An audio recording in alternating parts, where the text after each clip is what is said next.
Alors donc, je suis Kevin Bouchareb et en effet, j'ai la chance d'avoir le titre nouveau et qui questionne beaucoup mon entourage de directeur du Future of Work et plus récemment de la stratégie et de la transformation RH. Donc un directeur du Future of Work, c'est pas très courant et donc je vais essayer de m'atteler à vous expliquer de quoi il s'agit. En fait, j'aime à dire que c'est avoir la tête dans les nuages et avoir les pieds sur terre, le tout en même temps. Je m'explique, 50% de mon boulot, c'est la tête dans les nuages, c'est-à-dire essayer de comprendre ce qui se passe et ce qui va se passer dans le monde, pas seulement au travail, mais également de comprendre les tendances sociales, sociétales, compétitives, technologiques qu'il y a autour de nous et qui doivent nous interroger sur les aspirations contemporaines et futures des employés et des candidats. Parce que de cette compréhension-là, on pourra probablement être capable, dans un marché tech dont on sait qu'il est sanglant du point de vue de la gestion des talents, d'être plus attractif et d'être plus cohérent en tant qu'employeur pour pouvoir mieux attirer et mieux retenir nos talents. Donc, la compréhension, qui constitue 50% de mon travail, s'appuie ensuite sur les autres 50%, c'est-à-dire les pieds sur terre, et le déploiement, le design et le déploiement très concret de politiques RH, organisationnelles, culturelles, managériales, qui viendraient répondre directement à ces faisceaux, à ces aspirations qu'on aura détectées par ailleurs dans la société et qui, on pense, devront permettre justement de répondre aux aspirations profondes des collaborateurs et de garantir la meilleure proposition de valeur employée possible. Donc c'est ça, en tout cas, c'est la manière dont je me représente ce rôle du directeur du Future of Work. Très concrètement, ça m'amène à travailler bien évidemment sur la question de l'hybride, puisqu'une des aspirations les plus fortes, les plus nouvelles auxquelles on a dû faire face, est évidemment l'aspiration à la liberté, à la flexibilité et à la mobilité. Et quelle rupture, révolution organisationnelle plus forte que l'hybride a-t-on vécu ces dernières années? Je pense qu'il n'y en a pas beaucoup. Donc clairement, ça m'amène, et j'en détaillerai peut-être quelques aspects plus tard, à essayer de résoudre l'équation que personne pour l'instant n'a encore vraiment réussi à résoudre, qui est celle du travail hybride, et à la compléter d'un certain nombre d'autres mesures qui viendront aussi répondre à des aspirations qui sont liées à ça. Je parlais de l'aspiration à la mobilité tout à l'heure, ça m'a amené à déployer une politique de work from anywhere pour nos collaborateurs de l'Union européenne qui voudraient passer jusqu'à 20 jours par an dans n'importe quel autre pays de l'Union européenne. Ça m'amène également à penser à tout ce qui touche à la manière qu'on a de manager et d'empouvoirer, comme on dit aujourd'hui, les managers et les employés pour mieux décider finalement de leur destin. Parce qu'on voit qu'un des éléments les plus critiques aujourd'hui de la subordination au travail, c'est l'idée selon laquelle l'individu ne peut pas être maître de son destin. Et être maître de son destin, ça commence d'abord par être maître de son lieu et de son temps de travail. Et sans tout libéraliser, eh bien, on voit qu'il y a moyen d'avoir des progrès, des marges de progrès justement sur cet aspect-là. Donc, ce sont quelques-uns des sujets sur lesquels je travaille. Et comment on en arrive là? Eh bien, j'ai eu un parcours assez typique, si on veut. Dans les métiers du consulting auparavant, j'ai travaillé pendant 8 ans chez Accenture, cabinet de conseil reconnu, et j'étais spécialisé dans le conseil en management, et en particulier conseil RH, donc tout ce qui touche à la conduite du changement, transformation RH, transformation culturelle et managériale. J'ai travaillé pour des groupes comme le groupe Accor, le groupe Danone, le ministère de la Défense, Carrefour. Et à chaque fois, ça m'a permis de toucher du doigt des enjeux de transformation très importants, de conduite du changement. Et c'est là aussi où j'ai appris à me singulariser des process et des outils. Accenture est très très bon et reconnu sur le marché pour être prescripteur de process et d'outils. Ça fait beaucoup, mais ça fait pas tout. En particulier dans un monde qui évolue beaucoup, qui est de plus en plus difficile à comprendre, à appréhender. Et d'ailleurs, Accenture l'a bien compris et a lui-même changé son corpus depuis lors. Mais en tout cas, je m'y suis fait connaître pour justement avoir un goût prononcé pour l'innovation RH. Et j'ai ensuite travaillé pendant un petit peu plus d'un an pour le groupe Accor, qui a été mon dernier client lorsque j'étais consultant et qui avait besoin de moi pour les accompagner dans le cadre de leur organisation à la suite du Covid, et notamment sur tous les enjeux culturels, organisationnels et RH. Il faut déjà savoir un truc, c'est qu'on n'a pas fini de travailler dessus. On est en démarche test and learn, c'est-à-dire qu'on considère que c'est une question qui est tellement compliquée qu'on n'a pas pour ambition de la craquer tout de suite. D'ailleurs, on n'y arrive pas et je pense que personne, aujourd'hui, je connais aucune entreprise qui soit vraiment sereine sur cette question. C'est une question complexe. Donc, plutôt que de penser qu'on sait et puis d'imposer un modèle à tout le monde, on a la modestie de se dire que on essaie des trucs et on regarde ce qui se passe, on mesure et on ajuste. Donc, c'est ce qui a fait qu'au tout départ, quand on a dû, en sortie de Covid, essayer d'aider nos entités, nos studios, à mettre en place des politiques qui viennent répondre en fait à cet enjeu de flexibilité. On a fait un petit peu comme tout le monde, c'est-à-dire qu'on a d'abord commencé par des politiques temporalisées, avec un certain nombre de jours, un pourcentage de temps à passer au bureau. Et d'ailleurs, je dois dire qu'un nombre significatif de nos studios ont décidé de partir sur une formule de pourcentage de temps mensuel plutôt que de nombre de jours par semaine. Je suis évidemment plus favorable à cette solution qu'à la question hebdomadaire, parce que ça introduit une notion de flexibilité qu'on n'a pas quand on doit suivre bêtement un rythme hebdomadaire, de dire bah, je viens 2 jours, je viens 3 jours, je viens 4 jours. Pour faire quoi, on ne sait pas. Ça s'accompagne assez mal finalement des besoins de flexibilité des individus. Et donc, voilà, on a pas mal de studios qui sont partis sur cette logique et j'ai trouvé que c'était déjà une bonne réponse à la question de la flexibilité. Donc ça, c'est, je dirais, la première réponse qu'on a faite. Et il faut savoir un truc, c'est que Ubisoft est une entreprise très décentralisée. Le central, donc notre PDG Guimau et notre DRH Annika Grant, ont souhaité communiquer une intention générale, et c'est ce qu'ils ont fait en juin 2021. Ils ont dit, bon, bah, chez Ubisoft, nous, on va embrasser l'hybride parce qu'on veut bénéficier du meilleur des deux mondes. On veut bénéficier du meilleur du travail au bureau, et donc on va garder des bureaux qui sont importants et qui vont jouer un rôle important dans l'expérience employée. Et on va également miser sur le télétravail pour offrir à nos collaborateurs de la flexibilité, mais également un cadre de travail efficace pour ce qu'on appelle le deep work, c'est-à-dire le travail individuel qui demande de la concentration. Donc ça, c'est ce qui a été décrit à ce moment-là. Et puis, on a également dit qu'on ouvrirait un certain nombre de postes limités au full remote, en particulier des postes pénuriques ou qui sont liés à un niveau d'expérience important. Donc ça, c'était la première itération. Et on a dit à nos patrons de studio qu'il était de leur responsabilité de détailler le modèle qui était le plus logique par rapport à leur géographie et par rapport au projet qu'ils gèrent. Et là-dessus, je dois dire que je suis très content de ce principe-là, parce que j'ai vu beaucoup d'entreprises se noyer dans le one size fits all, c'est-à-dire l'idée selon laquelle le central déciderait d'une politique uniforme pour tout le monde. Je pense que c'est la pire des politiques qui soit, parce que ça ne permet pas de se saisir de l'intelligence locale dont on a vraiment besoin lorsqu'il s'agit des façons de travailler. Et typiquement, on voit que dans nos studios nord-américains, donc au Canada et aux US, les directeurs de studio ont proposé un cadre beaucoup plus flexible, par exemple, que ce que nos directeurs de studio asiatiques, je pense à la Chine ou à Singapour, ont pu proposer, tout simplement parce que les besoins locaux sont différents. On voit que l'appropriation, je dirais, la culture de travail en Chine, par exemple, est très différente dans le rapport qu'on a à la hiérarchie, dans le rapport qu'on a aux règles, dans le rapport qu'on a au temps de travail, au lieu de travail, et que l'aspiration à la liberté, par exemple, la liberté de choix de lieu, est peut-être moins pressante, moins forte qu'elle ne peut l'être, par exemple, au Canada. Donc, ça nous a permis d'ajuster finalement nos politiques en fonction des réalités locales et puis aussi en fonction de ce qu'on produit. On voit que nos projets peuvent nécessiter plus ou moins de présence au studio. Quand on fait du Just Dance, par exemple, qui demande à faire énormément de motion capture, c'est-à-dire de capturer en vidéo les gens qui représentent les danses, eh bien, on a probablement besoin de se voir un peu plus que quand on fait un jeu qui est en pleine phase de développement, où toutes les tâches sont mises dans un Jira, chacun sait ce qu'il doit faire, et finalement, ça change assez peu de choses qu'on soit au bureau ou à la maison. Donc ça, c'était la première itération.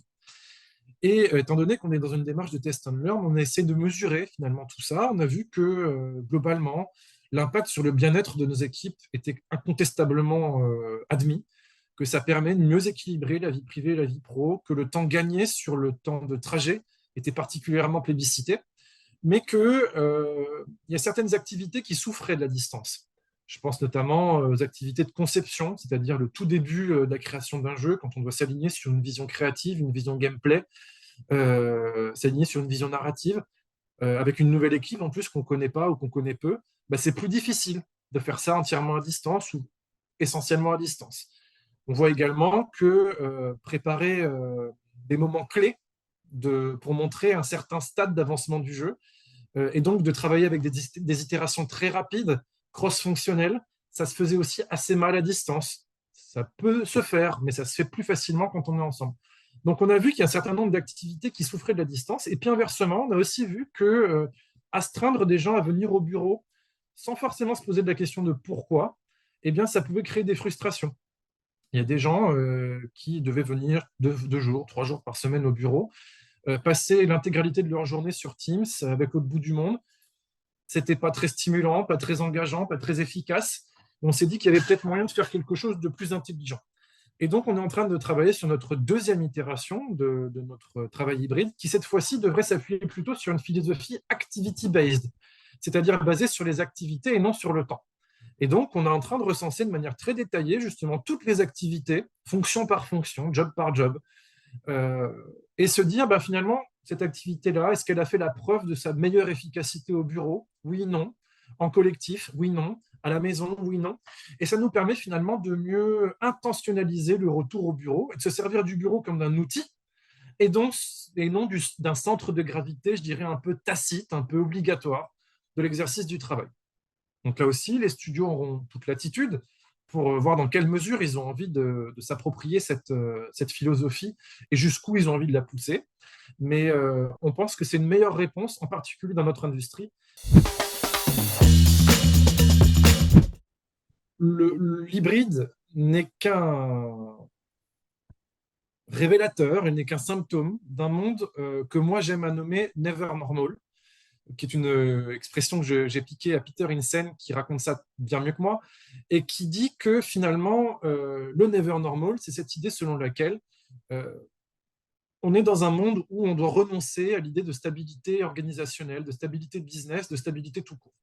On voit que les choses sont tellement imprédictibles du point de vue du business, du point de vue des technologies, du point de vue des relations humaines, du point de vue des relations géopolitiques, qu'aujourd'hui, il est illusoire de penser qu'on peut designer et mettre en place des modèles à, disons, jour J, qui seront pérennes pendant 10 ans, même 5 ans, même 3 ans, j'ai envie de dire. Et donc, ça, c'est un paradigme très nouveau, parce qu'effectivement, le modèle des années 80, 90, 2000, c'était de se dire, bon, je transforme mon organisation avec un certain nombre de règles d'organisation dans le but qu'elle soit plus efficace, dans une trajectoire diagonale qui nous amène vers le haut, et qui se dit, demain sera nécessairement mieux qu'aujourd'hui, et après-demain sera nécessairement mieux que demain. Cette idée-là, dans le monde dans lequel on est aujourd'hui, est complètement fausse. Les acquis d'aujourd'hui sont peut-être les limbes de demain. Il est absolument illusoire de penser que le succès sur un produit donné, un service donné, acquis au jour J, sera encore le cas dans un an. Parce qu'on peut se retrouver avec des concurrents qui pop depuis n'importe où dans le monde.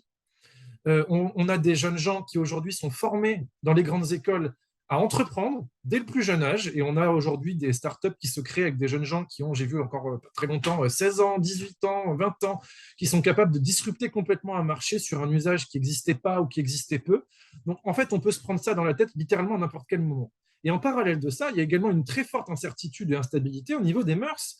On voit que, je vous parlais tout à l'heure des mutations sociales et sociétales, on voit qu'il y a des changements profonds aujourd'hui dans la société, d'aspiration, de gens qui disent des choses tout haut, qu'avant on pensait tout bas, qui ne s'exprimaient plus. Bref, en fait, les besoins, les envies, les technos, les business changent littéralement tout le temps. Donc oui, le changement est anxiogène, et c'est vrai que ça a une portée particulière pour les employés. Je ne vais pas mentir en disant que c'est facile de s'adapter à tout ça. Aujourd'hui, on a des employés, des managers en particulier, pour qui c'est difficile du jour au lendemain de devoir manager des équipes hybrides, et plus que des équipes hybrides, des équipes qui sont en recherche de personnalisation de l'expérience employée et dont certains disent oui, mais moi je suis parent, moi je suis célibataire, moi je suis dans le spectre de la neurodiversité. Et oui, il faut composer avec tout ça et c'est dur. Mais en fait, notre rôle au sein des RH, c'est précisément d'aider et d'accompagner nos collaborateurs et nos managers à être confortables dans l'inconfort, à accepter l'idée d'un changement permanent et de renoncer au confort de la stabilité. Donc là-dessus, moi, ça fait clairement partie de ma feuille de route pour l'année 2023 et 2024, que de lancer des programmes de formation, des conférences, des séminaires, des podcasts auprès de nos employés pour petit à petit les former en fait à devenir de plus en plus agiles et de plus en plus confortables avec l'inconfort. L'égalité étant entendue comme le fait de proposer la même chose à tout le monde, je pense que c'est une fausse bonne idée. C'est très français, ça, de penser de cette façon et de dire que si on ne propose pas la même chose à tout le monde, ça va forcément conduire à des révoltes, à des jalousies et à des comparaisons malheureuses. C'est vrai, c'est des choses que je constate, que je vois, que j'ai vues chez Ubisoft, que j'ai vues chez Accor, que j'ai vues dans pas mal d'endroits. Mais en revanche, on sous-estime très largement l'intelligence de l'individu d'être capable de comparer les choses non pas du point de vue de l'égalité, mais du point de vue de l'équité. Et l'équité étant entendue comme justement la bonne réponse proportionnée par rapport aux besoins de l'individu, n'est pas l'égalité, qui est une réponse uniforme, quels que soient les besoins de l'individu. Je préfère largement l'équité à l'égalité. L'équité, et je pense justement que la plupart de nos politiques sont fondées sur de l'équité et non pas de l'égalité, qui est de dire que, ben, justement, quand on a un métier dont l'identité est une identité créative, collective, dont les technologies sont éminemment locales, fondées sur un parcours employé au bureau, bah, il serait démagogique d'offrir le même niveau de flexibilité à une personne dont le métier est intrinsèquement lié à une activité collective au bureau, à un développeur dont le rôle est de créer des assets graphiques, par exemple, euh, et dont le métier est quasiment exclusivement individuel.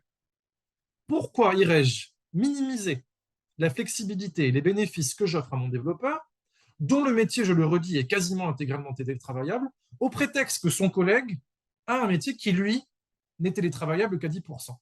C'est faire de la politique RH par le bas, c'est tout ce que je déteste. Et j'ai vu ça très régulièrement, malheureusement, dans beaucoup de boîtes françaises, notamment dans l'industrie, par exemple, où on voit des boîtes qui disent bah, nos fonctions de support sont éligibles au télétravail, mais vu que les gens sur les lignes de production n'y sont pas éligibles, et ben dans ce cas, on l'interdit à ceux qui sont dans les bureaux. C'est sincèrement tirer tout le monde vers le bas. Ça ne rendra pas plus heureux les gens sur les lignes de prod de savoir que leurs collègues dans les bureaux n'ont pas droit à quelque chose qu'il est légitime de penser qu'ils auraient pu avoir droit. Par contre, ça va rendre malheureux les personnes qui sont dans les bureaux. Donc ça, pour moi, c'est vraiment un très mauvais débat. Et je pense qu'il faut vraiment repositionner le débat sur l'équité et non pas sur l'égalité. L'équité, c'est de se dire quelles sont les réponses qu'on peut proposer raisonnablement à chacun en fonction de ses besoins et en fonction des spécificités de son job. Et c'est exactement la direction qu'on essaie de prendre. J'ajoute également que dans ce débat sur l'équité, ça nous donne l'opportunité inédite d'introduire une réflexion sur le handicap au travail et sur la neurodiversité au travail qui doivent appeler des réponses personnalisées. Si on veut vraiment aller jusqu'au bout de la question de l'intégration et de l'inclusion des personnes en situation de handicap au travail, et plus généralement des personnes en situation de neurodiversité, pour qui, par exemple, les chocs lumineux sont une violence extrême, pour qui l'hypersociabilité, le fait d'être entouré par plein de gens qui parlent très fort, génère beaucoup d'anxiété. Eh bien, aujourd'hui, on a la possibilité, grâce au télétravail et grâce au progrès technologique, d'offrir une forme de personnalisation de l'expérience employée qui est équitable, précisément parce que chacun a une condition différente. Et ce n'est pas inégalitaire, ce n'est pas inéquitable, ce n'est pas injuste que de proposer des mesures adaptées à chacun en fonction de ses besoins. Donc là-dessus, j'insiste lourdement. Je sais que tout le monde n'est pas d'accord avec moi. Et je sais également que le corpus idéologique au sein des RH est un corpus égalitariste qui fonde vraiment sa légitimité sur l'uniformisation de l'expérience employée. Je me distingue vraiment de cette optique-là en me fondant plutôt sur l'équité et donc sur l'idée selon laquelle plus on personnalisera et plus on mettra de sens finalement dans la singularisation de l'expérience employée, plus on se tirera vers le haut. Il y a beaucoup à dire, mais il y a un truc sur lequel je suis vraiment fier et content parce que c'est une réussite cross-fonctionnelle, si j'ose dire, et qui, pour le coup, est plutôt audacieuse du point de vue de la pratique. C'est la politique de Work from Anywhere dont je parlais un petit peu en introduction, parce qu'elle était loin d'être gagnée et surtout, elle a été faite en contradiction avec un principe qui prévaut beaucoup en RH et trop à mon humble avis, qui est le principe de précaution. Je m'explique un petit peu. La politique de Work from Anywhere dont je parlais est une politique qui consiste à offrir la possibilité à tous nos collaborateurs ayant la nationalité d'un pays de l'Union européenne et travaillant au sein d'un pays de l'Union européenne de passer jusqu'à 20 jours par an dans n'importe quel pays autre de l'Union européenne et de pouvoir y travailler. Ça répond directement à une aspiration à la mobilité dont je parlais tout à l'heure, qui est grandissante et qui est celle de dire que le schéma classique, je travaille pendant 6 semaines, je prends une semaine de vacances, je retravaille pendant 6 semaines, je prends 2 semaines de vacances pour aller visiter de la famille, des amis, ou tout simplement pour avoir une vie à l'étranger, est un schéma un peu daté et qui surtout ne permet pas en fait de se saisir de la beauté de la vie dans son acception la plus spontanée. Et on voit que on a beaucoup de collaborateurs qui ont de la famille ou des amis à l'étranger qui aimeraient pouvoir les visiter plus régulièrement. Et on a également des collaborateurs qui sont dans une situation de slashing, c'est-à-dire qui ont deux métiers, par exemple. C'est particulièrement vrai chez nos artistes. On en a qui sont DJ, on en a qui sont profs de yoga, on en a qui sont sophrologues, on en a qui sont peintres, on en a qui font plein d'autres activités à côté, en fait, et qui souvent peuvent être amenés à vouloir participer à une méga soirée en Allemagne le week-end, je ne sais pas quand, donner un cours de yoga en Espagne, je ne sais pas trop quand, peu importe. Et en fait, le fait de pouvoir admettre cette idée selon laquelle on n'a pas qu'une seule vie professionnelle, mais qu'on peut avoir une multitude d'activités, bien sûr, après le boulot, après le contrat qu'on a avec Ubisoft, eh bien, ça peut nous amener à vouloir voyager à l'étranger. Et donc, pour mettre en place ce process-là, on a dû regarder ce qu'il était possible de faire. Et là, vous touchez du doigt à un process qui est terriblement compliqué, qui est celui de la mobilité internationale. Et donc, sans vouloir barber de détails l'auditoire, il y a 4 thématiques en fait qui sont très complexes et qui appellent des réponses techniques, que sont la fiscalité, la sécurité sociale, l'immigration et la question des subventions de manière générale par rapport puisque dans les industries culturelles, on peut avoir un certain nombre de subventions. Sur chacun de ces sujets-là, aujourd'hui, il n'y a pas de jurisprudence, il n'y a pas de textes légaux qui encadrent cette pratique du télétravail à l'étranger. C'est déjà très vrai pour le télétravail national. On voit qu'il y a des trous clairement juridiques sur la question. C'est encore plus vrai dans le cadre du télétravail à l'étranger. Et donc, on a pris le parti d'aller dans une zone grise et de dire on a conscience que le fait de lancer cette politique peut comprendre un certain nombre de risques. On les a évalués. On a vu que ce n'étaient pas des risques de nature pénale, bien sûr, que ce n'étaient pas des risques qui allaient mettre en danger nos collaborateurs et quoi que ce soit. Et donc, vu qu'on a pu circonscrire ce risque, et on se dit, a priori, au sein de l'Union européenne, le risque est très mesuré. Donc, on va le tenter, parce qu'on pense que le bénéfice est supérieur au risque. Et si jamais il doit y avoir pour X raisons, le fameux cas dont on sort systématiquement, oui, alors si un collaborateur se casse la jambe lorsqu'il est à l'étranger, tenez, ça fait plus de 6 mois qu'on a lancé notre politique, ce n'est pas arrivé. Voilà, et je le dis à toutes les mauvaises langues qui adorent me lancer ce genre d'exemple à chaque fois que je parle de ça. Non, ça n'est pas arrivé, ça ne m'étonne pas que ça ne soit pas arrivé. Et on ne fait pas des politiques RH en fonction du micro-risque qu'on doit gérer, on fait des politiques RH en fonction du macro-bénéfice qu'on a à en tirer. Et donc, c'est pour ça que j'en suis particulièrement fier, c'est parce que plus que la politique en elle-même, qui est vraiment cool, et qui fait très plaisir aux collaborateurs qui l'ont utilisée, c'est la philosophie qu'il y a derrière, qui est celle de dire on ne prend pas prétexte d'un micro-risque qui a 0,3% de chance d'arriver pour inhiber une politique RH ou une politique organisationnelle et la tirer vers le bas. On dit au contraire, on mesure le risque, on réfléchit, on s'assure que ce risque est bien circonscrit, et une fois qu'on s'en est assuré, eh bien on lance, on teste et on regarde ce qui se passe. Et je trouve que c'est courageux d'avoir fait ça. Je suis très content et fier d'Ubisoft pour s'être lancé dans ce projet-là. Je remercie bien sûr mes partenaires du légal, de la mobilité internationale qui m'ont beaucoup assisté dans cette affaire. Et de manière générale, j'incite les personnes qui sont aujourd'hui dans les RH et les chefs d'entreprise à être un petit peu plus audacieux dans leur politique de bénéfices et leur politique d'organisation de manière générale, et arrêter d'avoir peur de leurs petits doigts, parce que je pense qu'on a moyen de flexibiliser et de rendre le boulot juste tout simplement plus heureux et plus, non seulement plus flexible, mais plus porteur de sens, si on arrive justement à mettre en œuvre cette philosophie-là de manière générale.